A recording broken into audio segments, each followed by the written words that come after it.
our presenters are speaking, I will make sure and stop sharing my screen. So then that way you're able to see who is speaking. So Lori, can you just give me a nod? Because you're right on my screen that you can see it. Yes. Oh, okay, thank you. All right. Well, hello and welcome. Welcome to our March Gathering Women event. I am Jody O'Neill. I am one of the co-chairs for our E&E committee, as well as I'm on the board of directors. And so I hope that tonight finds you well, finds you healthy, as well as enjoying the weather. I got to step foot outside about 5 minutes ago, and it sure is lovely out there. I'm excited to be here with you this evening. Before we get started, we need to talk Zoom like we've done with some of our other discussions. I want you to make sure that you are on mute. So you'll see this little button at the bottom of your icon that says, the bottom of your screen that says mute. Please make sure that you mute your line. This ensures that we just don't get any background noise, that we have less distraction, especially for our speakers that are here with us tonight. And in order to get the most from tonight's presentation, you're probably going to want to be in speaker view versus gallery view, which is up on the top right-hand side of your screen. That way you can better see who is actually speaking. And then lastly, on the bottom there, if you have a question, we have time tonight for questions for our two speakers. What I would ask, though, is that you go to the chat button at the bottom of your screen. And when you click on the chat window, you'll actually get a little menu where you can select my name, Jody O'Neill, and type your message to me. By all means, this is meant to be a casual evening. This is meant to get any, questions that you have answered. And so by all means, during our question and answer session, if you want to speak up and ask your question, you are more than welcome to do that. But right now, I want to make sure we just don't disrupt our speakers. So tonight you're going to hear from two of our grantees. You're going to hear from Guild as well as Treehouse. These are the last two report outs that we have from our 2019 grantee pool. So we're going to go ahead and get started. I've asked each of them to tell you a little bit about their organization, the population that they serve, an overview of the intent of the grant that they receive from Giving Women, how it was used, and if there's any results that they can share, I've asked them to share that as well. And then, of course, as you all know, since March of 2020, our world has changed dramatically due to COVID.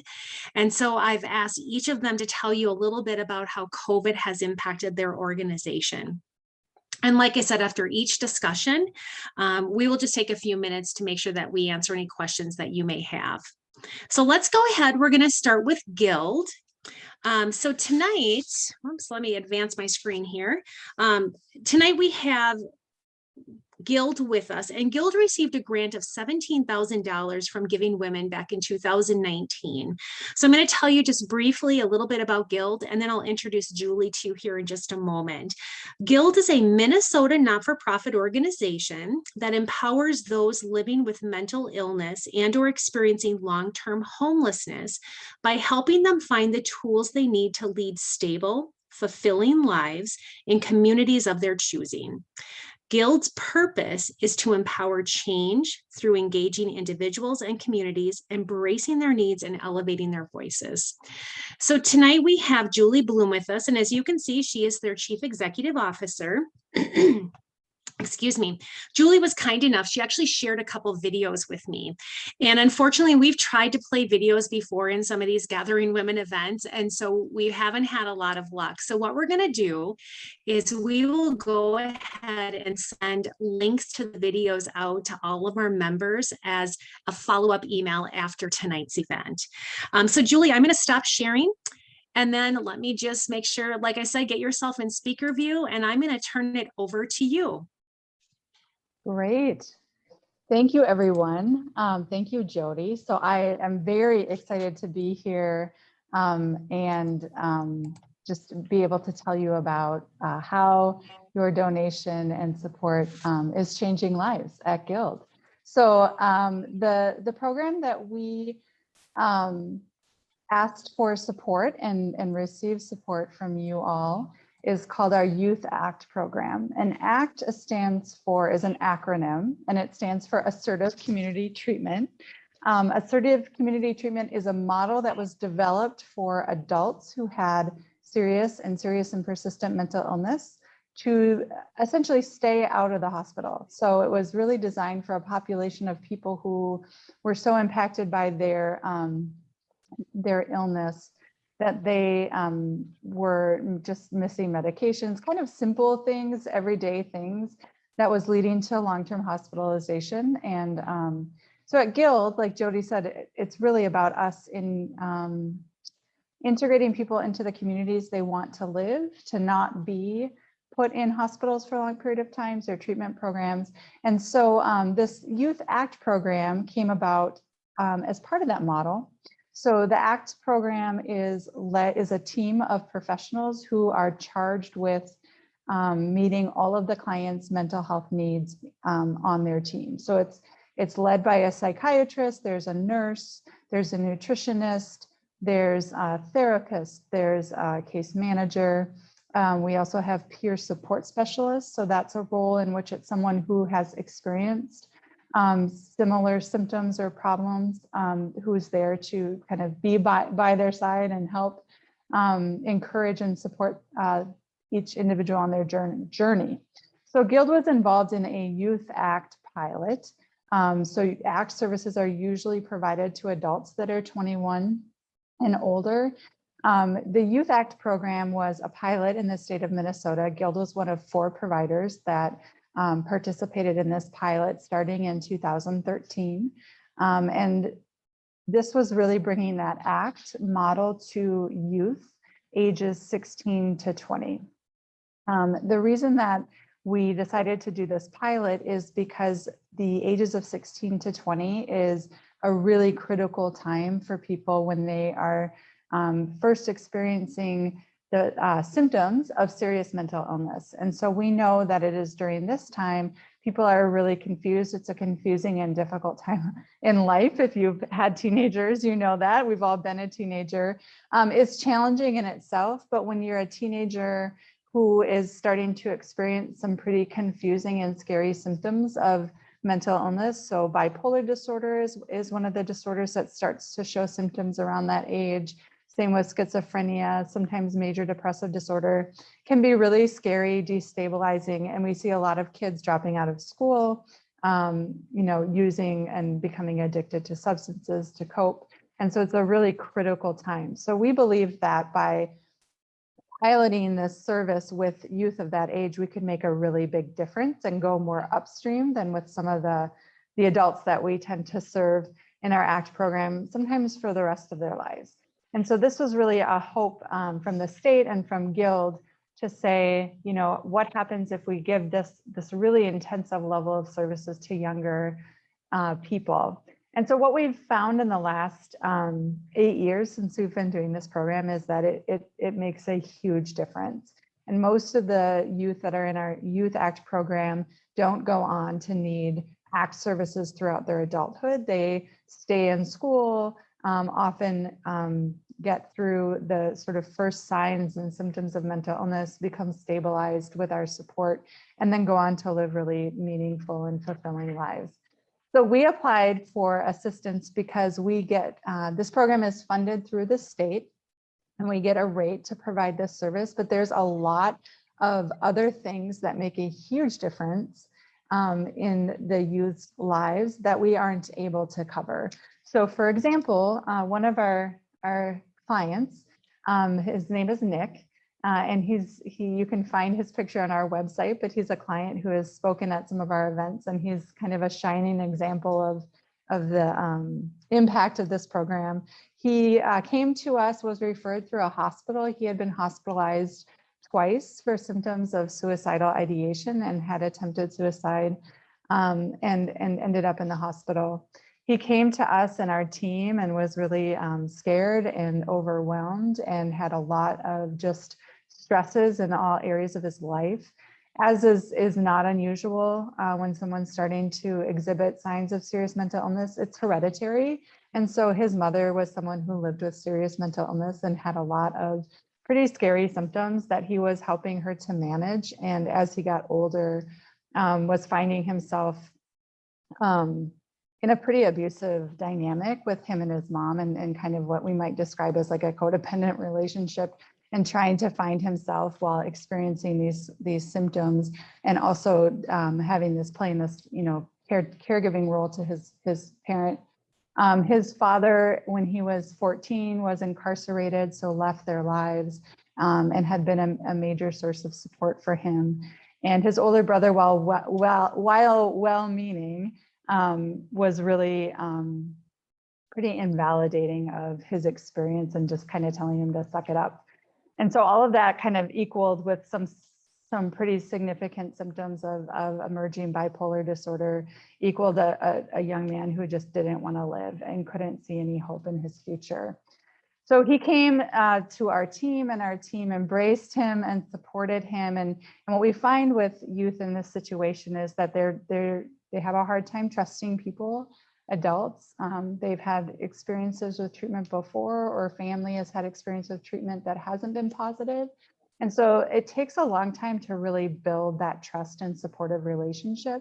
And one of the challenges with Nick is that he was really needed at home and was in this dynamic with his mom, but it was becoming more and more unhealthy for him.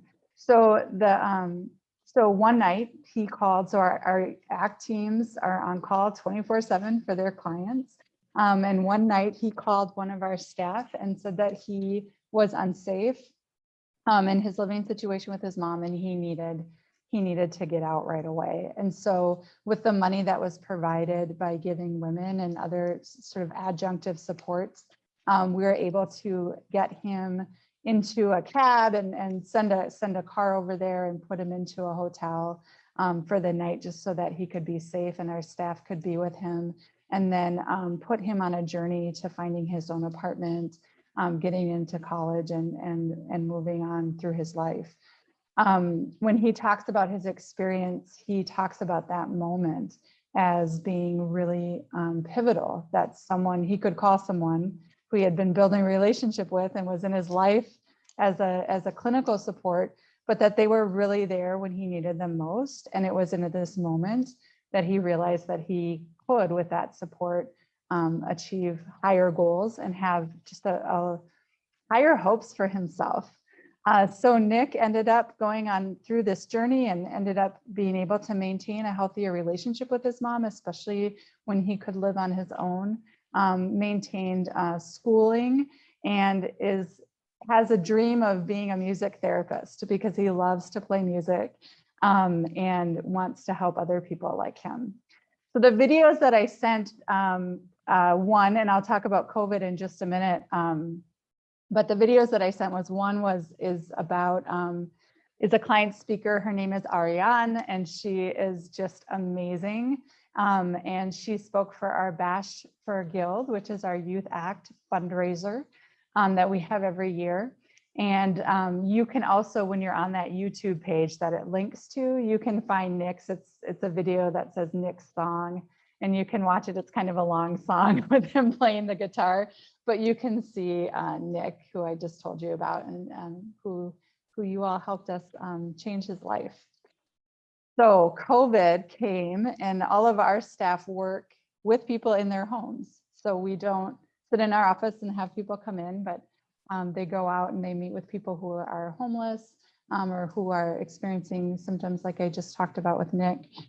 So it was a pretty massive ordeal to get. We have 200 staff at Guild. In addition to the Youth Act, we have Adult Act programs, and we have some other case management programs, housing programs, homeless outreach, employment. And so all of those had to really shift the way that we provided services, and it's been challenging. And it's been incredible because we're all learning technology. So everything you're going through and trying to get on a Zoom call, we're doing multiple times a day. Our teams have learned just leaps and bounds how to use technology to support each other and to support their clients. And I really believe that we're going to be in a better place. One thing that the mental health community learned during COVID is that it provided the virtual meetings and being able to lots of grants available to get our clients cell phones or tablets so that they could interact with their therapists via video has actually increased access and reduced no-show rates for a lot of clients. So something we didn't really anticipate was, but it makes total sense when you think of it now, is that sometimes single parents, to see their therapist, or just anyone to see their therapist, might have to take several buses to get to an appointment on time, and face all kinds of barriers that we all know about in trying to do that. And so being able to see your therapist from your home or wherever you are has been a massive asset to services. Of course, it's also, we've discovered the disparity that I think we all knew about, but with broadband and internet connections. And so there are still places in the cities that are still deserts almost for broadband and internet. And so that's really gotten us on this advocacy train of being able to set people up in rural Minnesota and some of the deserts in the Twin Cities for broadband. So it's been really interesting. But another video I sent was about how we cope through COVID. So you can watch that video as well. Are there any questions? Julie, thank you. I guess I would ask, how does your population that you serve in this program get referred to you through different, like you made the comment about Nick, I think he was referred to you through a hospital, you said, but do you go and seek those individuals, or do they actually get referred to you? Both. So the Youth Act program, we can take referrals from anywhere. Adult Act is a little bit more of like a county focused, Medicaid focused program. With a lot of our clients are referred through hospitals. So after hospitalizations, a lot of kids that find themselves in this situation maybe haven't been kind of in the system before, and they kind of end up through the hospital. So we have a lot of contacts in hospitals where we get people, but also schools are another place where we get referrals. Great. How many youth did the Giving WoMN grant help or impact? And then somebody also asked the question, what is the age limit?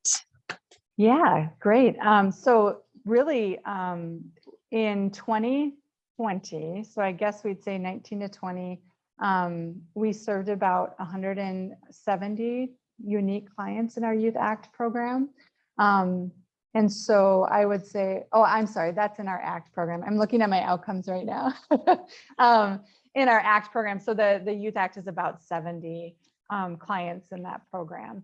One really cool thing, so the age limit right now is 21. And so that's been kind of a challenge because, like I said, they're not like the Adult Act services are really a much higher level of need.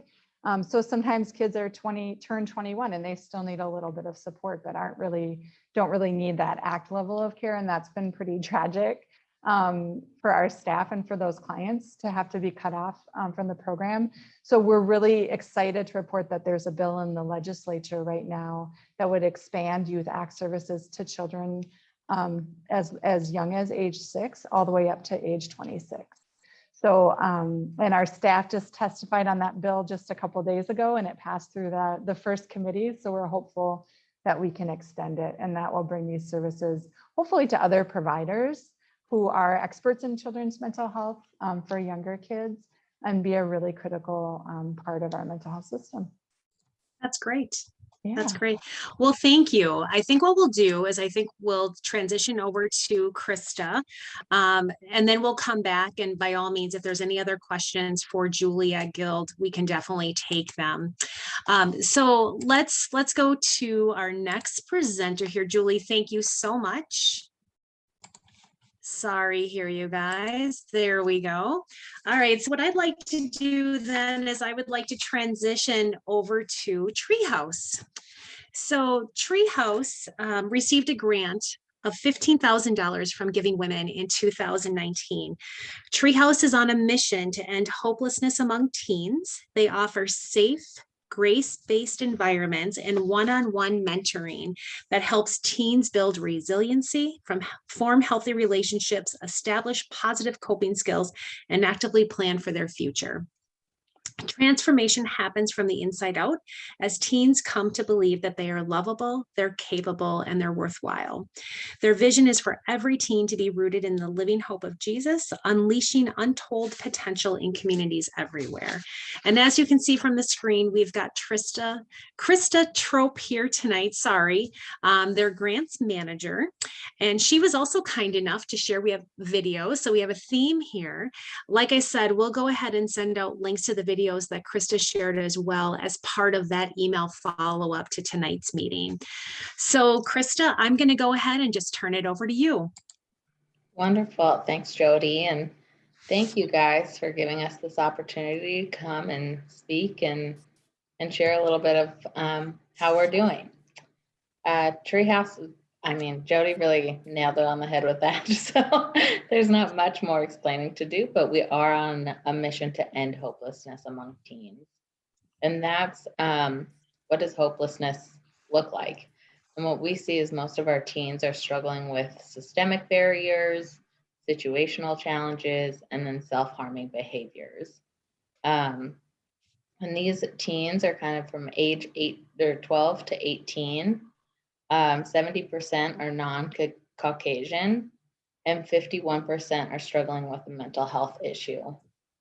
So there's a lot of hurt that comes into Treehouse. And so Treehouse really works with these teens from our grace-based programming to do one-to-one mentoring, peer support groups, trips activities, and Treehouse Next. And so we are throughout the Twin Cities Metro. We have grown to 60 plus sites. That is 12 that are directly operated here in the Twin Cities, anywhere from Chaska to Matamidi to Eagan to Plymouth, and sprinkled in between. And then we also work with other churches and organizations to have kind of a licensing with our training and curriculum to use at their church or organization too. So in the video that I sent, there's a vision video that will kind of give you more in depth and more passion behind what Treehouse is about. So Giving WoMN had helped us with our Treehouse Next program. And so two of our main goals for our teens are to engage in a college or career pathway for their future and to graduate from high school. I have to say I've been very privileged, and it was, what college are you going to after high school, right? And so for some of our teens, that's not an option, or it's more of asking the question, what comes next? And so that's really working with one-on-one, a volunteer coach. I think I saw Laura here. I think, if I don't mind me bragging on you, Laura, but she's a coach and doing wonderful with her student. And then we also have large group programming, because I'm also a coach, and it's been quite a few years since I've done a FAFSA. What does that mean? So let's walk through that together and find resolutions for that as teens are walking towards what comes next. And those large group sessions will also include professional panels, financial literacy, all of the above, kind of what's needed. So in 2019, from the Giving WoMN's $15,000 grant, it really helped us serve 150 teens. And so we had piloted it in 2016. So the growth of this program was huge, and Giving WoMN really supported that growth to be able to have the capacity to serve as many. And we are now serving over 200.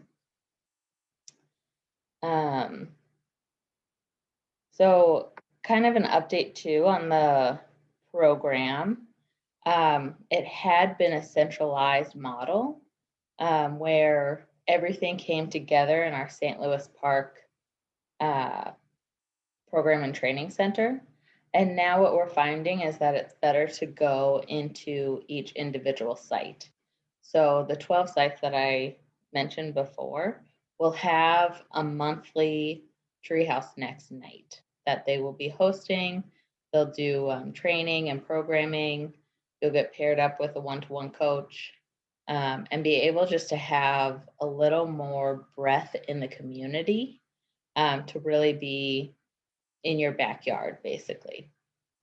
And we're really proud that 95% of our seniors were graduating this year.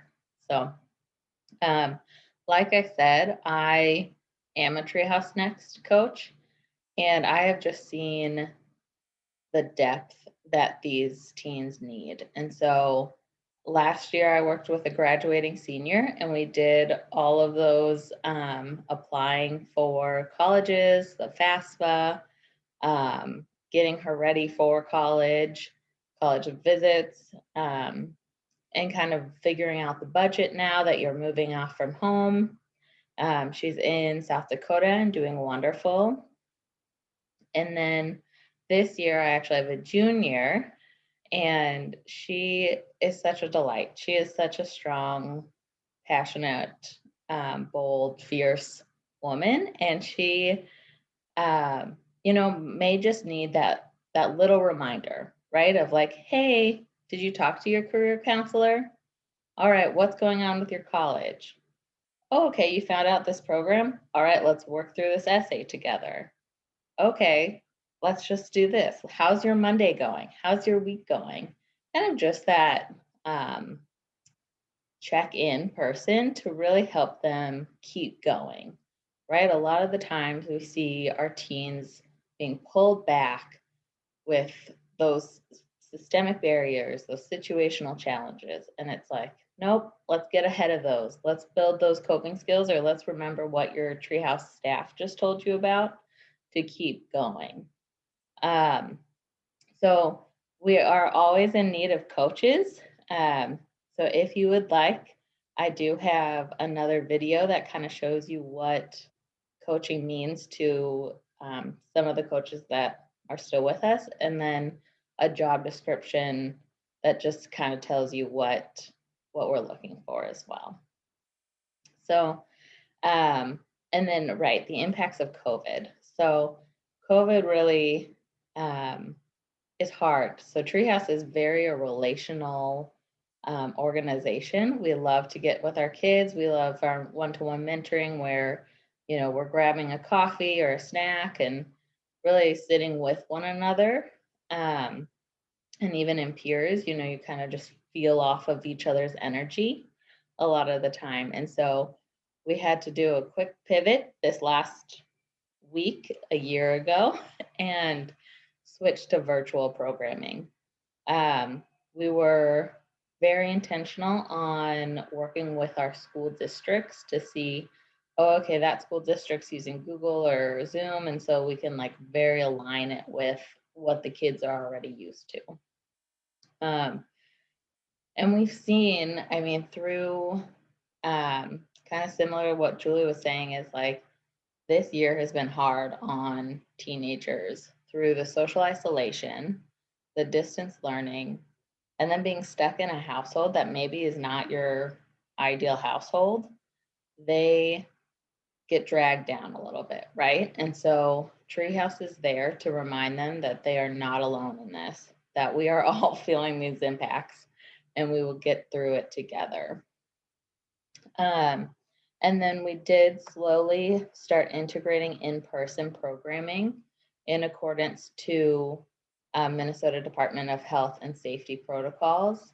As you would know, one-to-one mentoring would be allowed, and small group pod model and hybrid model to have the ability to meet and then actually feed off that energy, as I was saying. And then lastly, too, we understood that academics, as we've seen, is, I don't like to use the failing language, but that's what it's shown in the media. And so Treehouse Next really included tutoring sessions through volunteer tutors.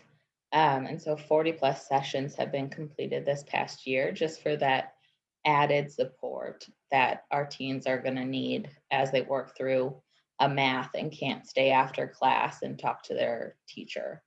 And so we're really trying to be as intentional and innovative as possible to make sure that those needs of our teens are being met, because it's very holistic. It's that social, emotional needs that we see a lot in our teens. And we want to make that a better place for their untold potential everywhere. But I'm happy to answer any questions and be here.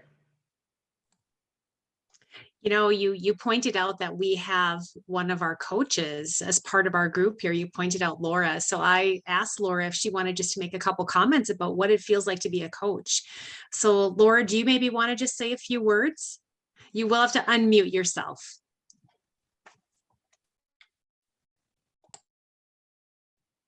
Okay. So what I would say is that if you're going to be a coach, give it a chance with 2 different students, because I had 2 very different experiences. My first time was about 3.5 years ago, and I got this young woman starting her junior year. Her GPA in high school was about 2.2. She got really motivated, and her GPA her senior year was about 3.5. Ended up, we did all the fast fun stuff. She got into Augsburg with some great scholarships. She's now completing her sophomore year, and she has like a 3.4 GPA over at Augsburg. So it's been just amazing. So I've been with her about 3.5 years now, and we've developed enough of a relationship. I still get together with her. We have a lot of fun. I did another one, and this was a young woman who didn't really like to go to class in high school. And even when we started working together, she still didn't really like to go to class. So I worked with her, and I felt like we made some progress. But then when COVID came, she just, dropped out of the program. So I really had 2 very different experiences. But what I find is that, they are taking youth that, don't have good GPAs, don't have family support systems, and you can really, really make a difference. I still send texts to the young gal that dropped out. She doesn't answer very often, but every now and then I'll get a response, and I just let her know that, I'm thinking about her and keeping her in my thoughts and prayers. And I feel like, it's okay. She doesn't have to get back to me. But I have to say it was, 2 totally different experiences, but really worth the time. So if anybody is interested in being a coach, I would say plan to work with 2 students. You might have an experience that doesn't feel that great, and you might have one that is just really rewarding on both sides. So, Well, thank you. Thank you for letting me put you on the spot. I appreciate that. And thank you for the work that you're doing. So that's outstanding. Does anyone have any questions for Julie? Just sent the video or the link to or the video for Nick's song. Sorry if I could speak. So someone did say, tell us how much time it takes to be a coach for Treehouse. So Krista, do you want to address that question? Yeah, of course. So we would say that it's about 4 hours a month. So it's going to be large group. Well, sorry, now I'm rethinking. I've said so much. Once it was that centralized program. So now that it's going into decentralized and location based, it will still probably be 4 hours. It will be that one night a month to meet in that small group or large group kind of night.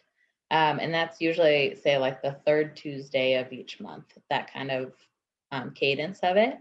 And then we do ask for a one-to-one session as well every month. And that can be, based on the school year. And that has our director, Maddie, has really built up workbooks and program and curriculum into the system that you can just follow along.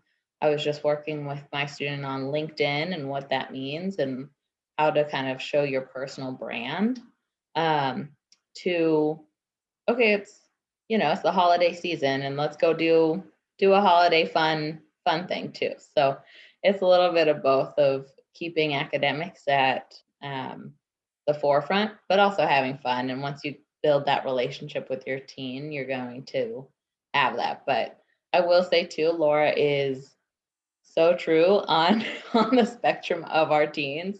There can be some teens that are really struggling, and we work with the coaches to make sure that we can do all that we can with that too. So I asked Julie the question about, you know, how does your how do you get to your population, right? Are they referred to you, or how do the teens find out about Treehouse? Mm-hmm. Yeah, there's various ways. So we, like I said, we work with the schools a lot. And so it's really making sure that our relationships with school counselors and administration staff and teachers are there, and they'll reference us back. And then, you know, friends of friends. So, hey, I just went to this cool program, you should come. And those will come join. And then also law enforcement or mental health clinics and other like community-based programs as well, or parents sometimes call and that kind of stuff too. Great. All right. Does anyone, Laura just put a comment that says the minimum of 4 hours per month, depending on the relationship, you can end up putting in more hours, but only 4 hours are required. So does anyone else have questions for either Julie at Guild or Krista here at Treehouse?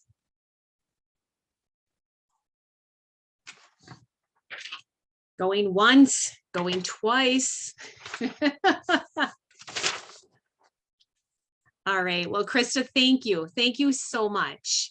I agree, Lori, great organizations. So let me go ahead and get my screen back up here. Hold on here. All right, so thank you. Thank you to both Julie and to Krista. Thank you for sharing the Guild story. Thank you for sharing the Treehouse story. Members, as you can see, these are amazing organizations that are doing great work that's truly impacting the community that we are all part of. So before I let you go, I want to make sure that you are marking your calendars. So let me just talk through this slide really quick.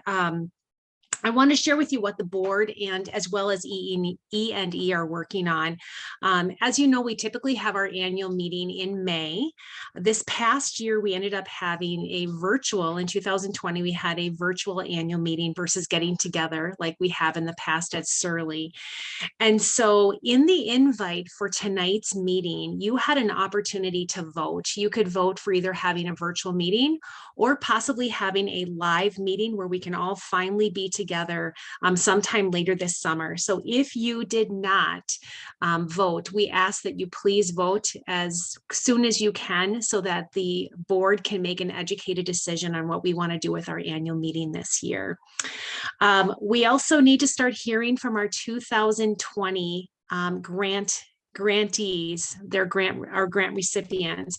And so we will continue to have some Gathering Women report out similar to this via Zoom, but we're also hoping that with the progress that's being made right now around COVID and the vaccines, that we can get back to some of our small group gatherings. So if you have an interest, please feel free just to reach out to me and we can go from there. And then lastly, I also see that there's maybe some chats coming in here, but lastly, I see that, or we are beginning to plan for our eye opener event.